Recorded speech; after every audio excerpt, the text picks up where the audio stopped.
ശാരീരിക ആഘാതം നമ്മളൊക്കെ ശ്രദ്ധിക്കും, കാരണം അതൊക്കെ കാണാം.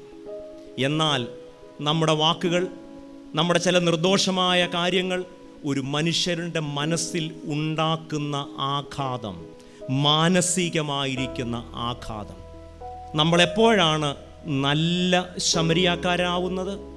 ശരീരത്തിൽ എണ്ണയും ശരീരത്തിലെ മുറിവിൽ വീഞ്ഞും പുരട്ടുമ്പോൾ മാത്രമല്ല, ഒരു വ്യക്തിയുടെ മനസ്സിന് എന്തൊക്കെ ആഘാതങ്ങൾ സംഭവിച്ചിട്ടുണ്ട്. എൻ്റെ കൂടെ ഇരുന്ന് പ്രാർത്ഥിക്കുന്ന എൻ്റെ അയൽപ്പക്കത്തുള്ള എൻ്റെ മക്കൾ, എൻ്റെ കുടുംബം, ഇവരുടെയൊക്കെ ട്രോമ എന്താണ്?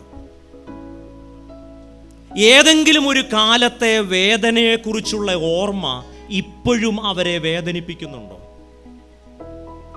ശാന്തമായി നമുക്ക് പരിശോധിക്കാം. എൻ്റെ കർത്താവേ, പലരുടെയും മാനസിക ആഘാതത്തെ ഞാൻ ഒട്ടും ഗൗരവമായി എടുത്തില്ലല്ലോ.